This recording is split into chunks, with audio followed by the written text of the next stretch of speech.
Ever seen those turquoise blue lagoons and white sand beaches and thought ये Maldives है क्या? Well नहीं, ये पैराडाइज इंडिया में ही है। Welcome to Geo Sutra. Today we are talking about Lakshadweep, हमारा स्मॉलेस्ट यूनियन टेरिटरी जो छोटी छोटी कोरल आइलैंड से मिलकर बना है अरेबियन सी के बीच। लोकेशन: लक्षद्वीप केरला से लगभग 400 किलोमीटर वेस्ट में है, लाक्षाद्वीप सी के अंदर। टोटल 36 आइलैंड्स हैं जिनमें से 10 इनहेबिटेंट है, मतलब लोग वहाँ रहते हैं। बाकी सब कोरल अटोल्स, रीफ्स और छोटी सैंड बैंक्स हैं। ये आइलैंड्स कॉरल्स के बने होते हैं, जहाँ लगून के अराउंड लिविंग कॉरल्स ग्रो करते हैं। टोटल लैंड एरिया सिर्फ 32 स्क्वायर किलोमीटर्स है, लेकिन सी और lagoon area thousands of square kilometres. Capital है कवारती, और वहीं से लक्षद्वीप का एडमिनिस्ट्रेशन चलता है। क्लाइमेट एंड नेचर: यहाँ का क्लाइमेट ट्रॉपिकल मेरीटाइम है, मतलब साल भर वार्म, ह्यूमिड और breezy weather. If you ask me best time to visit, अक्टूबर से मई, क्योंकि मानसून के टाइम विंड स्ट्रांग हो जाते हैं और सी रफ होता है। फ्लोरा, फोना एंड टूरिज्म: लक्षद्वीप अपने coral reefs, sea turtles and colourful fishes के लिए फेमस है। Scuba diving, snorkelling, kayaking, glass bottom boat rides, सब कुछ मिलता है यहाँ। Top island to visit: Kavaratti, Agatti, Kadmat, Kalpeni और मिनिकॉय, जहाँ एक ब्यूटीफुल लाइट हाउस भी है। कल्चर एंड पीपल: यहाँ के लोग मेनली मलयालम और माल बोलते हैं। मोस्ट पीपल फॉलो इस्लाम और उनकी लाइफ सी से जुड़ा हुआ है। Fishing, coconut farming, coir work और आइलैंड फेस्टिवल्स उनके कल्चर का पार्ट है। और हाँ, लोकल फूड, फ्रेश फिश और कोकोनट एकदम आइलैंड ब्लश।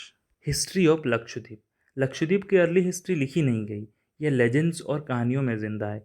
एक स्टोरी कहता है कि चरामल पेरुमल, केरला का लास्ट किंग, जब इस्लाम एक्सेप्ट करके मेका गए तो उन्हें ढूंढने निकले सैनल्स सिपरेक हो गए बंगाराम आइलैंड के पास, और वहाँ से पहले सेटलमेंट शुरू हुए अमीनी, कवारती, एंड्रोड और कल्पनी आइलैंड्स पर। 7th सेंचुरी में जब अरेबिया से सेंट उबैदुल्ला यहाँ आए, वो स्ट्रॉम के बाद अमीनी आइलैंड पे पहुँचे और इस्लाम का मैसेज फैलाया। बाद में वो एंड्रोड आइलैंड गए और वहीं उनका टॉम आज भी रिस्पेक्टेड प्लेस है। 16th सेंचुरी में पोर्तुगीज़ आए, उन्होंने यहाँ के शिप्स लूटने शुरू किए, पर अमीनी के लोकल्स ने उन्हें पॉइजन दे के हराया। उसके बाद आइलैंड्स राजा ऑफ चिराक्कल और अराक्कल फैमिली के कंट्रोल में गए। 1783 में आइलैंडर्स ने टीपू सुल्तान से मदद मांगी, उन्होंने कुछ आइलैंड रख लिए। पर टीपू सुल्तान के डिफीट के बाद 1799 में ब्रिटिश ईस्ट इंडिया कंपनी ने कंट्रोल ले लिया। ब्रिटिश ने मैंगलोर से रूल किया, स्कूल्स और डिस्पेंसरीज स्टार्ट किए और लक्षद्वीप रेवोल्यूशन ऑफ 1912 पास किया, जिससे आउटसाइडर का एंट्री कंट्रोल हुआ। 1947 इंडिपेंडेंस के बाद ये आइलैंड्स इंडिया के पार्ट बने। 1956 में यूनियन टेरिटरी डिक्लेयर हुआ और 1973 में ऑफिशियल नेम रखा गया लक्षद्वीप, मतलब 100,000 आइलैंड्स। कंक्लूजन: लक्षद्वीप के आइलैंड स्टनिंग है, पर फ्रेजाइल भी। कोरल रीफ्स क्लाइमेट चेंज और पॉल्यूशन से बहुत सेंसिटिव है, तो जब भी विजिट करो remember, no plastic, reef safe sunscreen use करो और नेचर को प्रोटेक्ट करो। नेक्स्ट टाइम जब ब्लू लगून्स और कोरल रीफ्स का ड्रीम देखो, याद रखना अब्रॉड नहीं, इंडिया में ही एक पैराडाइज छिपा है।